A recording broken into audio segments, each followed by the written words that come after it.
Boa noite a todos. Que a graça e a paz do Senhor esteja com todos os irmãos.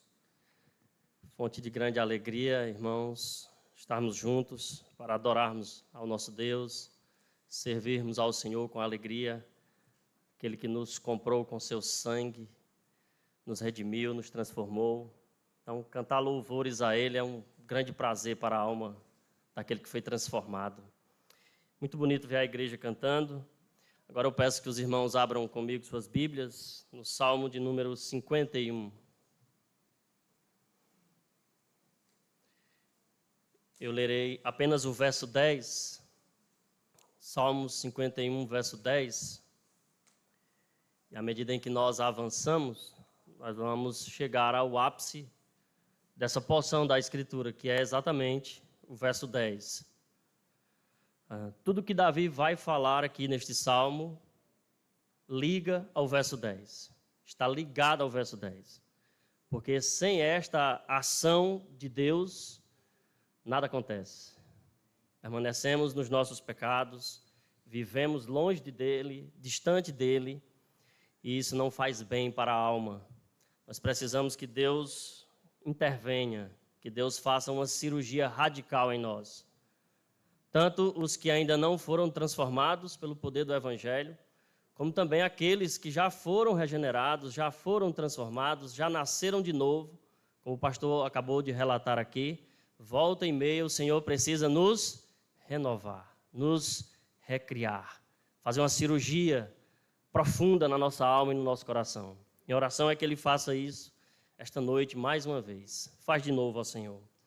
Leamos, irmãos, Salmo 51, verso 10, nos diz assim: Cria em mim, ó Deus, um coração puro e renova dentro de mim um espírito inabalável. Senhor, nosso Deus, nosso Pai, Tu és poderoso, Senhor, para nos guardar de tropeço e nos apresentar diante da Tua glória, inacessíveis, imaculados, irrepreensíveis, santos, puros perante a Tua face, Senhor. O Senhor enviou o Seu Filho para nos purificar de toda imundície, de todo pecado.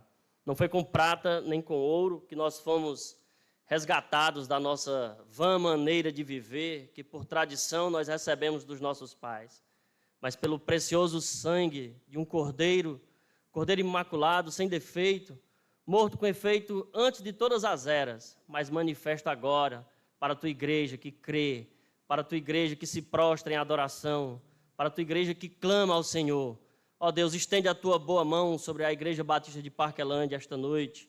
Faz uma cirurgia em nós, Senhor. Trata conosco, fere-nos com a Tua palavra, consola-nos com a Tua palavra, cura-nos com a Tua palavra. Não nos deixa, ó Deus, voltar para casa da maneira que chegamos. Pelo contrário, renova-nos, reaviva-nos, transforma-nos de glória em glória. É a nossa petição, é o nosso clamor perante a Tua face. Em nome de Jesus Cristo nós oramos. Amém. Irmãos, o que você faz com a sua culpa? Este é um título de um livro de R.C. Sproul.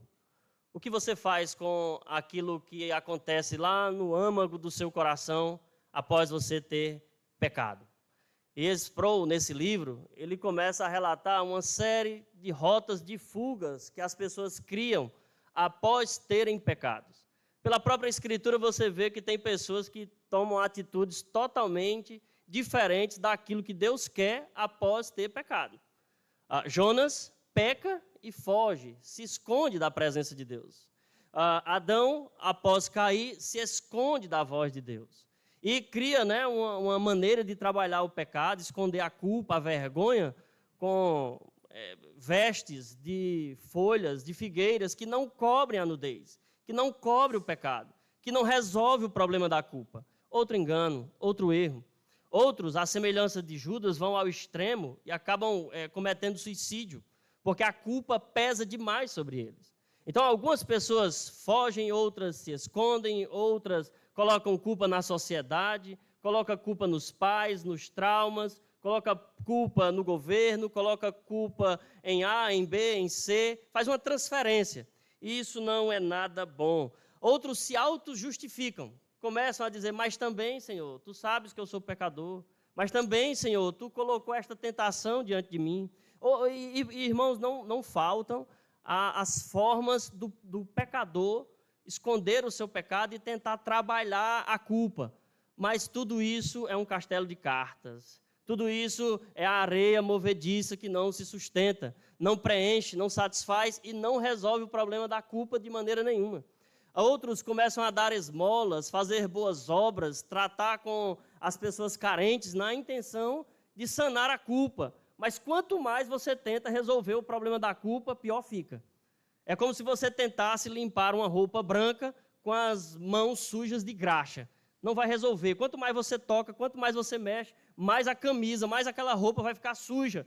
Porque você precisa de algo extraordinário na sua vida, que é o sangue de Jesus Cristo. É tanto que o escritor do Novo Testamento, o apóstolo João, diz: se nós confessarmos os nossos pecados, ele é fiel para nos perdoar os pecados e nos purificar de toda injustiça. Se dissermos que não temos pecado, mentimos e a verdade não está em nós. Se dissermos que não temos cometido pecado, mentimos e chamamos Deus de mentiroso. Agora, se você confessar, o sangue de Cristo é poderoso para lhe purificar de toda injustiça. É claro que a Escritura prossegue e diz: filhinhos, com carinho, com amor, João trata. Escrevo estas coisas para que não pequeis. Todavia, um acidente. Se algum de vós pecar, tendes um advogado junto ao Pai, Jesus Cristo, o justo. E ele é suficiente. Ele é capaz de propiciar todos os pecadores de toda a terra. O seu sangue é capaz de fazer isso. Então não pense que a sua culpa é grande demais para Cristo, pois não é. O sangue de Cristo é perfeito e capaz de tudo isso. E por que o Salmo 51 é um salmo usado para trabalharmos essa questão? Porque ele reza sobre o verdadeiro arrependimento. O verdadeiro arrependimento, irmãos, é quando nós, de fato, nos entristecemos por ter pecado. Os irmãos lembram da pregação anterior, como Davi escondeu o seu pecado, manipulou o seu pecado. Fez com que a culpa fosse colocada para debaixo do tapete por quase um ano. Período da gestação de Batseba e ele escondido atrás da culpa, do pecado. Porém, Deus não deixou Davi ser bem-sucedido nisso. A Escritura diz, irmãos, no Salmo 32, Davi confessa as seguintes palavras: enquanto eu ocultei o meu pecado, o meu humor se tornou em sequidão de estio. Como uma terra sedenta e árida, ele não tinha prazer, ele não tinha contentamento, ele não tinha alegria. No Salmo 6, ele diz: eu inundo o meu leito com lágrimas. O que é isso, irmãos? É alguém que está extremamente comovido porque pecou. Ele está profundamente entristecido por ter pecado contra Deus. Quando a igreja de Corinto pecou, no caso, daquele jovem que não lançaram para fora da igreja, que tomou a mulher do seu pai, o apóstolo Paulo diz: vocês nem sequer chegaram a lamentar o pecado. Vocês aceitaram, se adaptaram àquela realidade nefasta, terrível, horrível do pecado de Corinto. Então, quando alguém está insensível, quando a palavra de Deus não atinge mais o coração daquela pessoa, quando a mente está cauterizada, ela não se entristece mais por ter pecado contra o Senhor. Note que quem tem o Espírito Santo, quando peca, também se entristece. Porque o Espírito que em vós habita é santo, tem zelo por vós, diz Tiago e diz Paulo, a ponto de não entristeçais o Espírito Santo de Deus, o qual vos selou. Vocês estão selados para o dia da redenção em Cristo. Então é automático, irmãos. Você peca e, ao mesmo tempo, na mesma hora, você começa a ver que tem algo de errado com você. Então, falta de humor, falta de vontade de comer, de viver, uma depressão, uma tristeza aguda, que vocês não sabem de onde vem, mas é a falta de pecados não confessados, não entristecidos, não curtidos. Você precisa curtir a sua culpa. Você precisa lamentar de fato, entristecer-se de fato, não por causa das consequências do pecado. Lembra de Thomas Brooks, citei na pregação anterior, quando ele afirma que odiar as consequências do pecado não é o mesmo que odiar o próprio pecado. E nós somos chamados, enquanto crentes, a odiar a iniquidade e amar a justiça. Então, note, irmãos, que Davi aqui agora ele não está mais odiando simplesmente as consequências do pecado, lá como 2 Samuel 11:12. Agora Davi detesta o próprio pecado. Davi agora está fazendo guerra contra o próprio pecado. Davi está se levantando de joelhos. Quando nós nos prostramos, nós estamos de pé. Quando nós confessamos a culpa, nós estamos mais perto de Deus. Quando nós ocultamos o pecado, nós afastamos Deus. Mas Deus, graciosamente, misericordiosamente, estende a sua mão sobre nós, envia o profeta Natã, envia a palavra de Deus, envia aqueles irmãos chatos para dizer, você está errado, você precisa se arrepender e voltar ao primeiro amor. Você precisa ser renovado. E graças a Deus por estas pessoas. Do contrário, nós estaríamos alheios, entregues a nós mesmos. Mas, irmãos, outra característica do verdadeiro arrependimento é quando o crente, por graça, por misericórdia da parte de Deus, começa a confessar o seu pecado, começa a dar a razão a Deus, começa a falar exatamente o que ele fez. É o que Davi vai fazer do verso 1 ao verso 5, depois ele vai fazer isso no verso 7, no verso 9 e no verso 14. Aqui, irmãos, nós temos uma anatomia do pecado e uma anatomia do verdadeiro arrependimento. Então, Davi confessa. Lembra de Provérbios 28, quando Salomão diz assim, aquele que encobre as suas próprias transgressões, o que vai acontecer com ele? Jamais prosperará. Mas o que as confessa e deixa, alcançará misericórdia. Então, Salomão uniu duas características do verdadeiro arrependimento, que é confessar e abandonar. Quando eu abandono a prática, quando eu desisto daquilo, quando eu sei que aquilo é uma bolha de sabão, uma vaidade, incapaz de preencher, de satisfazer, quando eu percebo que aquilo só trouxe dano, vergonha, mácula para a minha trajetória como cristão, eu começo a detestar aquilo.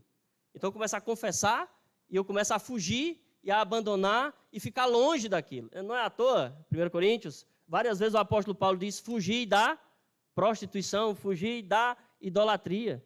Então, por vezes, o que vai ficar de pé não é o que enfrenta, mas é o que foge, é o que corre, é o que não se vê como forte nem como corajoso. Quanto mais fraco você se vê nesse quesito aqui, melhor é. Do contrário, você vai ter um auto-engano, você vai se auto-enganar. E nós somos capazes, irmãos, de enganar as outras pessoas, somos capazes de enganar a nossa família, somos capazes de enganar a nós mesmos.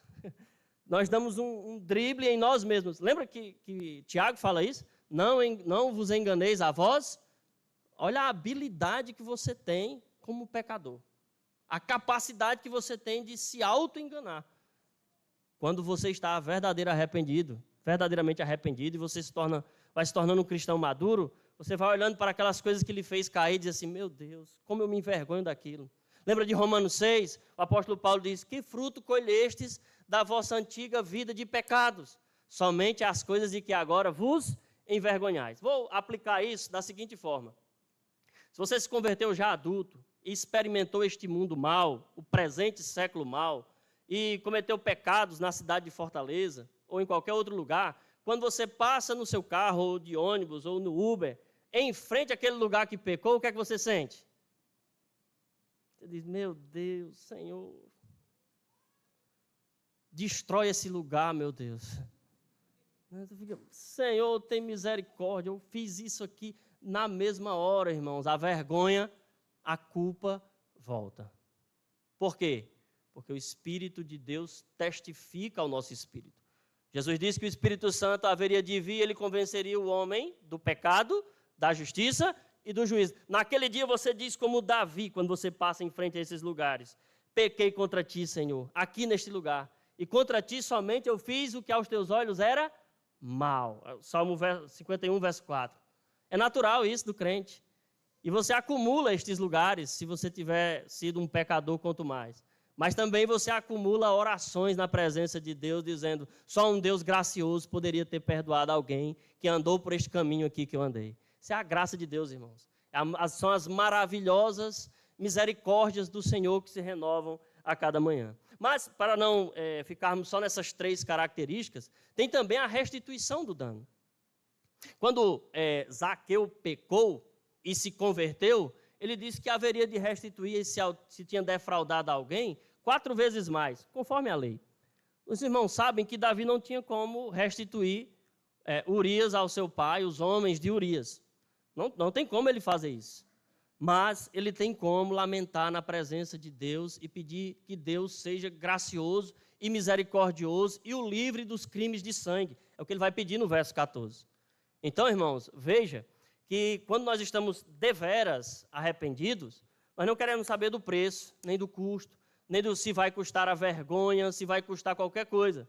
Nós queremos saber de resolver o nosso problema perante Deus e perante a sua igreja. É o que Davi faz. Ele agora não mais esconde para debaixo do tapete. Mas para nós andarmos aqui mais um pouco na Escritura, veja aí o verso de número 1, irmãos, que nós vamos enxergar aqui a anatomia do pecado e a sua confissão.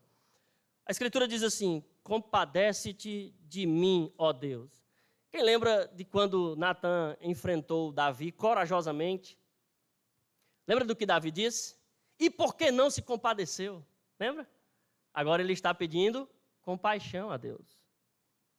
Porque ele não teve compaixão de um homem que tinha uma única cordeirinha. Mas agora ele é carente da compaixão que ele fechou. Thomas Brooks diz que aquele que quebra a misericórdia, quebra a ponte que ele mesmo precisa passar. É por isso que Jesus disse: sede vós misericordiosos. Jesus não fala isso, irmãos? Bem-aventurados os misericordiosos. Então, Davi fechou a porta da misericórdia, mas agora, transformado novamente, reavivado novamente, restaurado, e tudo isso que acontece na vida de Davi não é simplesmente um salmo ou capítulos da Bíblia que fala de um homem que caiu, mas de um Deus que restaura, de um Deus que alcança, de um Deus que chama. No seu pior momento, Deus está com você, Deus está com o seu povo. Então, compadece-te de mim, ó Deus, segundo a tua benignidade, e segundo a multidão das tuas misericórdias, apaga as minhas transgressões. Irmãos, Davi aqui une duas palavras diferentes e são muito interessantes, embora aqui seja um paralelismo, um paralelismo sintético aqui. A palavra para benignidade aí é o amor leal de Deus, o amor pactual de Deus. A fidelidade de Deus está envolvida aqui. Para citar um texto do Novo Testamento, os irmãos lembram que Paulo disse assim: se formos infiéis, Deus permanece fiel. Pois ele não pode negar-se a si mesmo. Nós negamos a nós mesmos. Nós pecamos. Nós agimos contra a consciência teológica, bíblica, acerca de tudo que sabemos. E pecamos contra Deus. Então, Davi está invocando a Deus segundo o seu pacto, segundo a sua aliança. Nos termos do Novo Testamento, nós oramos em nome de Jesus Cristo exatamente por isso, por causa do pacto. Quando Cristo estava lá na ceia com seus apóstolos, o que Jesus disse? Vamos tomar a ceia daqui a pouco. Este é o sangue da nova aliança, feita no meu sangue. Então, esta palavra aqui invoca isso, pacto. E a outra palavra, irmãos, misericórdia aqui, é do ventre da mãe. O radical dela é o ventre da mãe. E nunca você vai encontrar debaixo do sol nenhuma pessoa que seja mais misericordiosa do que uma mãe para com seu filho que peca. Todavia, Deus é mais misericordioso do que qualquer mãe. Isaías 49, o profeta, Deus usando o profeta, disse: pode porventura uma mãe esquecer-se tanto de um filho, do fruto do seu ventre, que não venha se compadecer dele? Todavia, se esta mãe se esquecer de ti, eu jamais me esquecerei de ti. Antes terei o teu nome gravado na palma da minha mão. Então, a misericórdia de Deus é maior do que a misericórdia de qualquer mãe, porquanto elas são eternas, não tem fim, renovam-se a cada manhã. Mas note aí que Davi pede para Deus apagar as suas transgressões, irmãos. Ele não pede simplesmente para Deus deixar de resolver. Sproul, nesse livro que eu citei para os irmãos, o que você faz com a sua culpa, é um livretinho pequeno, ele diz que Deus é justo demais, santo demais para tolerar o pecado. Mas também ele é misericordioso demais para não enviar Jesus. É por isso que ele envia Jesus Cristo para perdoar os pecadores. Na cruz, irmãos, a justiça de Deus e a misericórdia de Deus se beijam, se abraçam. Deus foi justo e justificador daquele que tem fé em Jesus Cristo. Então, note aí, irmãos, que o verso de número 2 diz assim: lava-me completamente. Você já se sentiu sujo, imundo, impuro, depois de ter pecado? Note uma coisa, irmãos, J. Packer falou que limpo não é aquele que nunca se suja. Você não pode dizer assim: eu vou tomar um banho hoje e só vou tomar outro semana que vem, porque já estou limpo demais. Não faça isso, pelo amor de Deus. Não tem como. Limpo é aquele que, ao se sujar, sabe onde encontrar água. Não tem preguiça de ir buscar a água para se limpar. Todavia, irmãos, no que concerne ao pecado, como eu citei na ilustração anterior, nossas mãos estão sujas. Né? Estão sujas. Nós derramamos pecado, iniquidade. Nós precisamos lavar as nossas mãos, pecadores. Transforme o vosso riso em pranto e a vossa alegria em tristeza. Limpai as mãos, pecadores, diz Tiago. Só que Davi aqui, irmãos, fala no passivo. Estão vendo aí? Ele pede para Deus lavá-lo. Ele sabe que se ele tentar se lavar, o que é que ele vai fazer? Ele vai esconder de novo. É por isso que ele diz, o Senhor precisa lavar.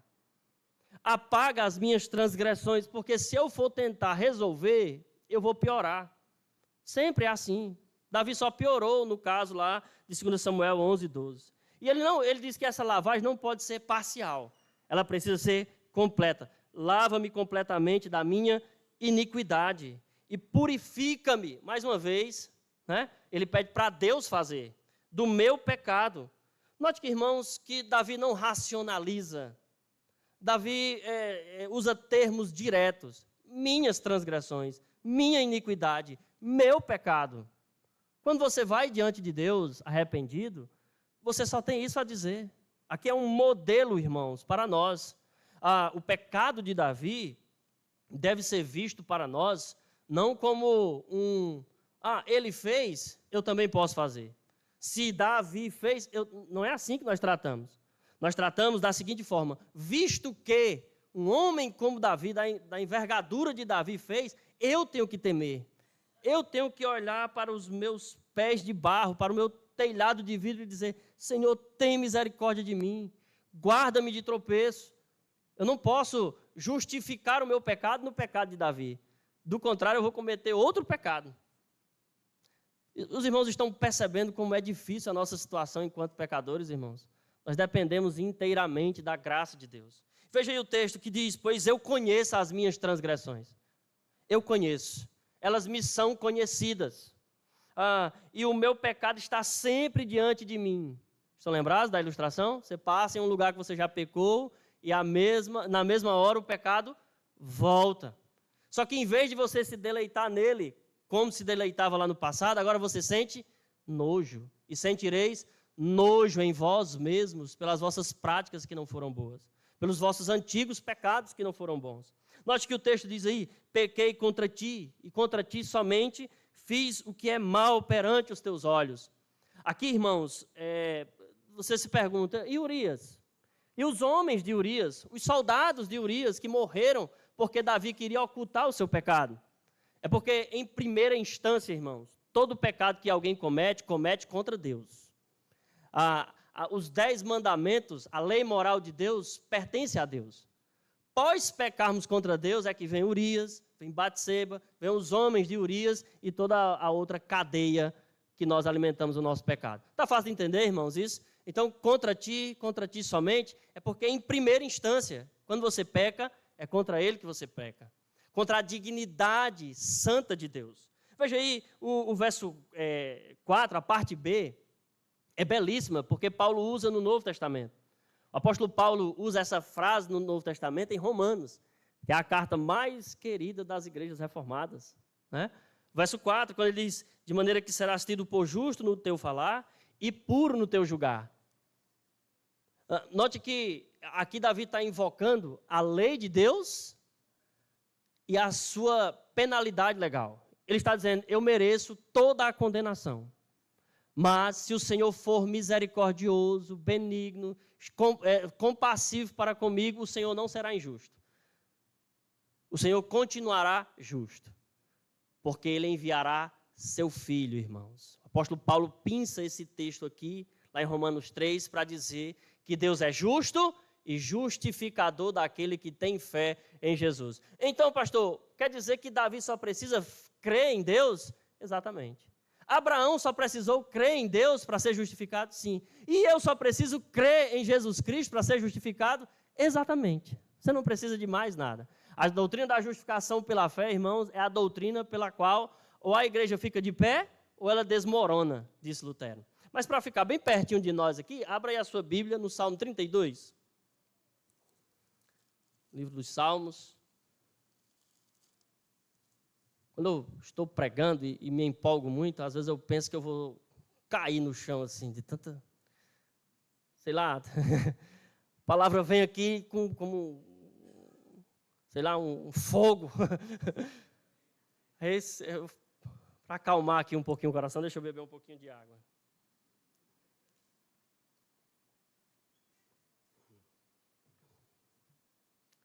Salmo 32. Olha como está escrito aqui, irmãos. Bem-aventurado aquele cuja iniquidade é perdoada, cujo pecado é... Qual é o significado da palavra Páscoa? Passar? Sim. O anjo da morte veio e passou por cima, coberto. Antigamente cantava muito, né? Eu fui lavado, eu fui remido, eu estou coberto pelo sangue de Jesus. Não cantava-se estes hinos antigamente? Pois bem, essa é a ideia. O sangue de Cristo. Diz mais o texto: bem-aventurado o homem a quem o Senhor não atribui iniquidade, em cujo espírito não há dolo. Enquanto calei os meus pecados, envelheceram os meus ossos, pelos meus constantes gemidos, todo o dia. Enquanto ele não confessou, enquanto ele não foi à presença de Deus, enquanto ele não creu que Deus era justo e justificador, que Deus era reto no julgar, mas queria justificá-lo, ele não teve paz. Aqui eu já adianto, irmãos, a conclusão. O único remédio para o problema do seu pecado e da sua culpa é Cristo. Não adianta você tentar com remédios, com terapia, com viagens, com boas obras, com atividades de autojustificação. Não adianta você transferir a culpa, não adianta você colocar a culpa no governo, nem nos seus pais, nem absolutamente nada. Nem em traumas, nem no meio em que você vive. Mas também eu nasci aqui, Senhor. Olha onde eu nasci, só tem pecador. Como se você também não fosse pecador, né? Entenderam? Então, aqui, irmãos, é a solução para o seu problema. E não adianta procurar em outro lugar, porque será uma bolha de sabão. Será vazio, oco e não produzirá absolutamente nada. Mas vamos continuar no Salmo 51, que Davi diz assim: eu nasci na iniquidade, e em pecado me concebeu minha mãe. Aqui Davi está dizendo, irmãos, que o problema dele não foi somente naquele dia, em que ele cobiçou, adulterou, matou, encobriu, fez tudo aquilo. Aquele momento foi eventual. Mas Davi está dizendo: Senhor, desde o ventre eu sou assim. O meu problema não foi casual, eventual. É o que eu sou, Senhor, pecador. O meu pecado é original. Lá no ventre, Senhor, eu já era assim. É por isso que ele diz: cria em mim, ó Deus, um coração puro e sustenta-me com o espírito inabalável. Do contrário, eu vou voltar a fazer e fazer e fazer. É raiz, é radical. Note o verso 7, irmãos, a anatomia do pecado prossegue e diz: purifica-me com isopo. Se você está familiarizado com o livro de Levítico, né, que é o livro menos lido da Bíblia, eu acho, no capítulo 14, o Moisés, né, orientado por Deus, mandou que os homens que fossem curados de lepra fossem lavados em um rito solene com isopo. As casas deveriam ser, né, salpicadas com isopo pós-lepra. O isopo aqui não é para lhe purificar, não é um remédio para a lepra. É pós-lepra, num rito solene, dizendo: eu fui purificado, eu fui lavado. Então, mais uma vez, o pecado aqui é retratado como uma lepra. Lembra lá de Isaías, capítulo 1? Todo o corpo está coberto de chagas, de feridas, não saradas, não curadas. Pecado não confessado, irmãos, é como uma lepra. Todas as nossas justiças, Isaías diz, não passam de trapos de imundícia, que era o trapo que era colocado sobre a lepra. Uma vez confessado o pecado, irmãos, nós vamos entrar com festa solene na presença de Deus. O rito solene de Levítico, capítulo 14, surge aqui. Purifica-me. Note que Davi não está pedindo assim um sacerdote humano, né, o sumo sacerdote, para avaliá-lo, para dizer se ele pode ou não entrar na presença de Deus. Ele está pedindo um sumo sacerdote nos céus. Quem é o nosso sumo sacerdote, segundo Hebreus? O próprio Cristo. Nós não estamos debaixo do sacerdócio arônico, mas do sacerdócio de Cristo. E ele nos purifica de toda lepra, de todo pecado. Certa vez, irmãos, certo dia, nós adentraremos na presença de Deus sem mácula nem ruga. Cristo se ofereceu por nós na cruz para apresentar a sua igreja como igreja gloriosa, sem mácula nem ruga, irrepreensível, santa. Aquele que é poderoso para vos guardar de tropeço, também vos apresentará com a exultação, imaculados diante da sua glória. Este sumo sacerdote, nosso cabeça federal, nos apresentará perante o Pai. Ele será tudo em todos e a nossa satisfação será completa. Note que o texto diz assim, e ficarei limpo. Estarei limpo com o teu toque. Estas palavras aqui, irmãos, foram usadas por um homem muito sábio, lá no Evangelho de Marcos, quando Jesus vinha descendo do monte, um homem sabendo que Cristo tinha poder para purificá-lo, ele olhou para Cristo e disse, Senhor, só basta tu me tocar e eu ficarei limpo da lepra. E Cristo quer ser limpo. E o homem na mesma hora teve a sua pele purificada do pecado, da imundície, da carne, de tudo mais que trazia transtorno naquela vida e aquela pessoa foi restaurada. Davi está dando aqui, irmãos, uma palavra de oração para um leproso, 1.500 anos depois. Então faça uso da Bíblia no seu dia a dia. Lembre-se da Bíblia. Quando você estiver sujo, triste por causa do pecado, se sentindo imundo porque pecou, diga para ele de novo, Senhor, basta um toque teu e eu ficarei limpo de novo, Senhor. Lembra da carta aos Coríntios? 1 Coríntios 6, o apóstolo Paulo diz, mas vós fostes lavados, vós fostes justificados no poder do sangue de Jesus Cristo e no Espírito do nosso Deus. Faz de novo, Senhor. Eu já me sujei outra vez, me limpa de novo, me lava de novo. E aí o texto continua, o verso 9, ele pede para Deus esconder o rosto dos meus pecados e apaga as minhas iniquidades. Aqui Davi está invocando, no Salmo 103 ele vai fazer isso melhor. Quem lembra do Salmo 102, perdão? Ele diz que é Deus quem perdoa os seus pecados, quem sara todas as suas enfermidades, quem livra a sua alma da morte. Não é isso que Deus faz, irmão? Renova a sua mocidade.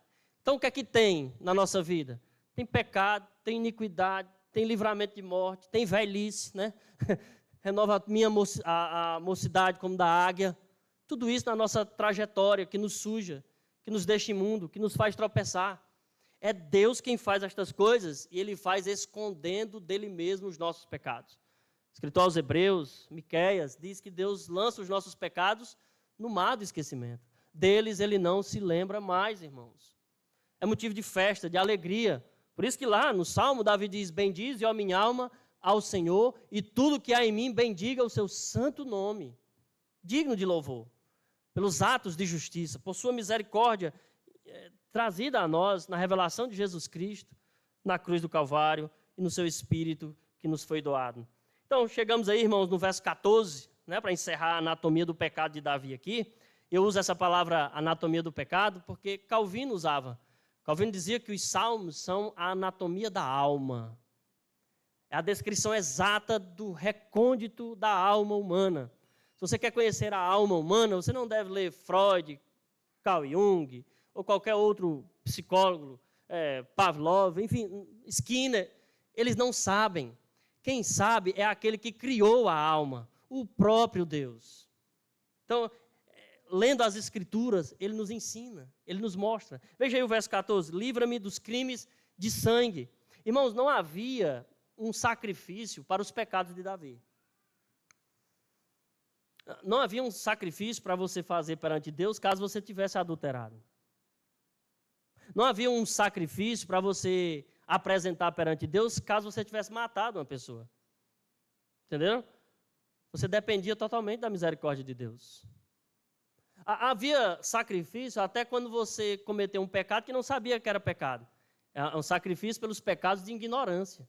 Mas Davi pecou por ignorância, irmãos? De modo nenhum.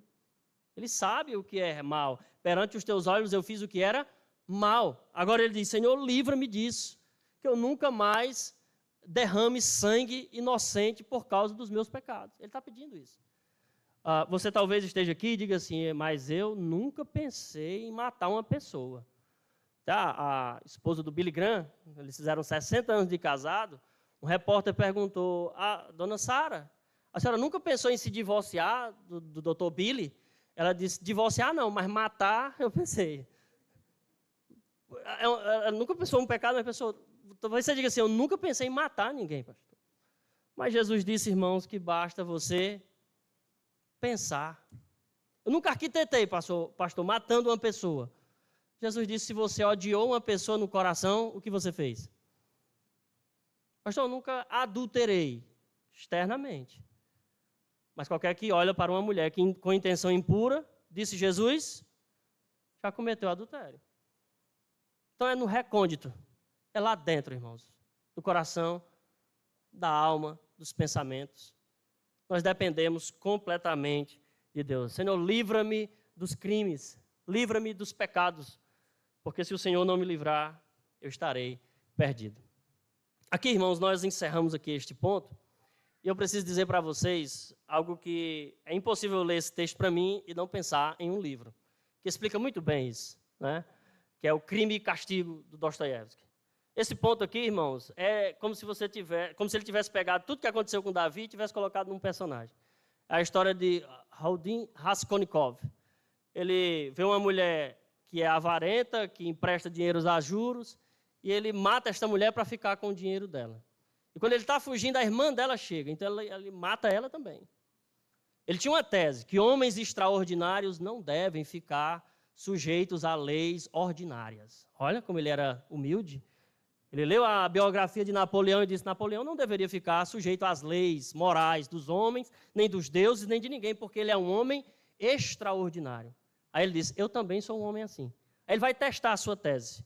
Rouba a mulher, nunca usa o dinheiro, e o restante da vida dele é carregada de culpa, de tristeza. Ele tem delírios, ele tem sonhos aterradores, ele tem febre, ele tem frio, ele está atormentado pela culpa, porque não há paz para o ímpio, irmãos. Não há paz. Você não vai pecar e ficar em paz. Deus não vai deixar. Se você está aqui esta noite e está no pecado, saiba que você não vai ser feliz. Se você é crente, é impossível disso acontecer. Deus vai espicaçar a sua consciência. O Espírito Santo vai cada vez mais te deixando cheio de temor. Sproul cita um versículo lá de Provérbios, quando Salomão diz assim, fogem os ímpios sem que ninguém os persiga. Não tem ninguém perseguindo Raskolnikov, ele corre. Lá no livro de Levítico diz que uma folha caindo e o povo de Israel correndo por causa dos seus pecados. Ainda é uma pessoa que está odiando as consequências do pecado. Não está odiando o pecado em si, irmãos. Se o pecado levou o meu Salvador à cruz, eu não devo me preocupar com as consequências dele, eu devo me preocupar com a ofensa a Deus. O meu Senhor, o meu Salvador. O crente, ele vive, irmãos, um dilema terrível, um drama no seu coração, porque ele detesta a cruz e ele ama a cruz. Eu detesto a cruz porque ela matou o meu Salvador. O meu Senhor, Jesus Cristo morreu por mim naquela cruz. Então eu detesto a cruz. Mas ao mesmo tempo eu amo a cruz, porque por meio dela ela me salvou. Lembra do antigo hino? Sim, eu amo a mensagem da cruz. Até morrer eu vou proclamar. Então eu detesto a cruz e eu amo a cruz. Agora eu detesto o pecado e detesto de novo. E de novo, e de novo. Os contrassensos, as contradições da nossa mente e do nosso coração, elas não são apoiadas pelo crente que foi transformado, irmãos. Pelo contrário, eu sou contra o mal que há em mim, Senhor. Quando penso fazer o bem, o mal já pratiquei, mas eu detesto esse corpo de morte. Então, a nossa vida é esse eterno dilema. Esses momentos em que Deus está falando conosco, e o perigo para a sua vida é você deixar a sua mente ser cauterizada. O perigo para a nossa vida enquanto crentes esquecer de que Deus está dando comandos, não simplesmente um após outro, para nós ficarmos ouvindo. Não. Se ouvirdes a voz do Senhor, o teu Deus, não endureçais o vosso coração. Este é o chamado. Então, o pecado de Davi foi esse. Mas qual é o seu? E o que você faz com essa culpa? Não importa, irmão, se você é jovem ou idoso. Se você comete um pecado, o Espírito Santo deixará a sua alma seca, sedenta, sem satisfação, sem prazer, sem alegria. Esta é a experiência de todos os crentes, é a mesma de Davi. Se você prestar atenção aí, irmãos, no Salmo 6, Davi diz, olha, eu estou atormentado. Eu estou à beira da loucura por causa do meu pecado. Paulo, a amostragem de Paulo sobre isso em Romanos 7, irmãos, é miserável homem que sou. Quem me livrará do corpo desta morte? A amostragem de Cristo a este respeito, lá no livro de Lucas, é um homem batendo no seu peito. É a imagem do peregrino, né? Logo no início do livro, é um homem batendo no peito e dizendo, tem misericórdia de mim, pecador. Esta é a imagem do crente que foi transformado e está no dilema do pecado. Agora, note, irmãos, que a nossa vida, nessa consciência, ela precisa ser alargada. Ela precisa ser purificada. Eu não tenho tempo de concluir aqui, mas veja aí o que diz Hebreus capítulo 9. Eu julgo que é um verso que merece ser citado aqui. Se você puder marcar esse verso, decorar esse verso, vai lhe fazer muito bem. Hebreus 9, verso 14. Ele fala do sangue de touros, de bodes, de novilhos. Estão lembrados do texto? Aí no verso 14 ele diz assim, ó, muito mais o sangue de Cristo. Se eu soubesse cantar, eu iria cantar, o teu pecado tu queres deixar, no sangue há poder. Muito mais o sangue de Cristo, que pelo Espírito eterno, a si mesmo se ofereceu. É muito importante essa frase, né? Sem mácula. Pilatos disse, não vejo nele crime algum. Pedro andou com ele 3 anos e meio e disse, nele não achei dolo algum, saiu da sua boca. Então o algoz não vê pecado nele, o amigo dele não vê pecado nele. Se você andar comigo, o que é que você vai ver, irmãos?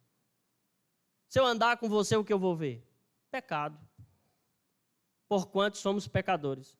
Você vê pecado no seu marido, no seu filho, na sua esposa, mas se você andasse com Cristo 1 dia, 2 dias, 1 ano, 10 anos, você não acharia nele dolo algum, pecado algum, porque ele é imaculado. Sem mácula a Deus, purificará a nossa consciência de obras mortas. Lembra do que os homens fazem com a culpa? Boas obras, terapia, autojustificação, nada disso resolve. São obras mortas, que não servem de nada. São vaidades, bolha de sabão. Não serve, não presta.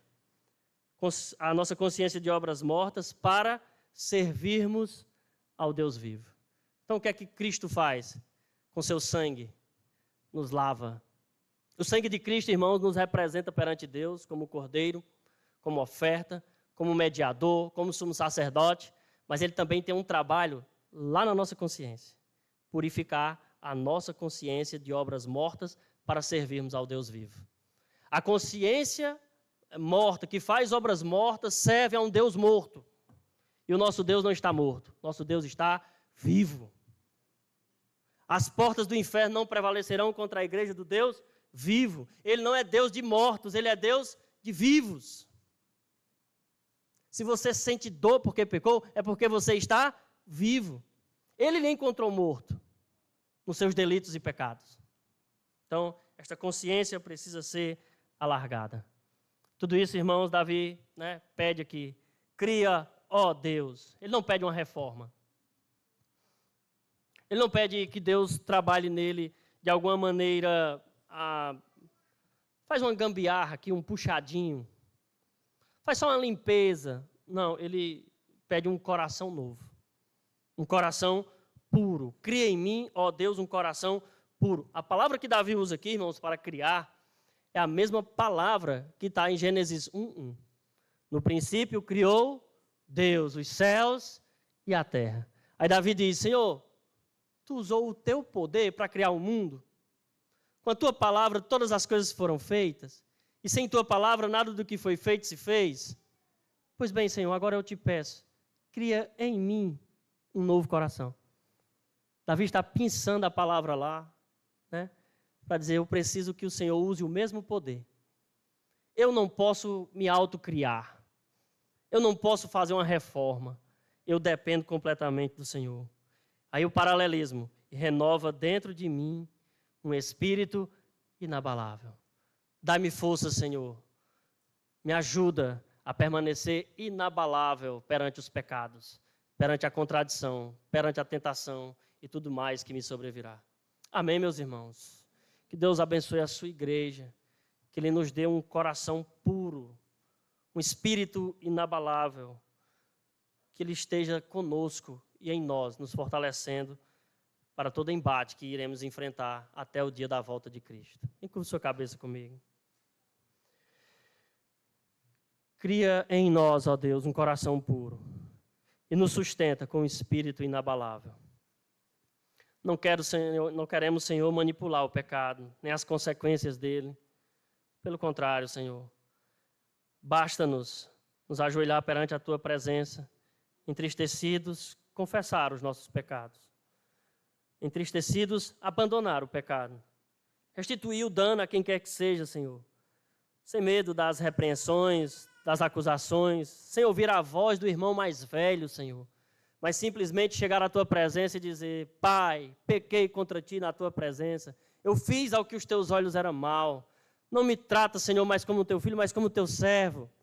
Nós temos a certeza, Senhor, que Tu virá a nós, nos mudará, nos dará vestes novas, colocará sandálias nos nossos pés, anel no dedo, festa, porque é isso que o Senhor tem feito com os pecadores arrependidos. Te louvamos por Tua graça, Tua excelsa graça que nos comprou, e pedimos que o Senhor seja com a Tua igreja, hoje e sempre, até o dia que Cristo voltar e formos apresentados perante a Tua face, sem mácula nem ruga, mas gloriosos e irrepreensíveis, santos, inculpáveis perante a Tua presença. É o que eu peço e te agradeço por cada crente que aqui está. Em nome de Jesus. Amém.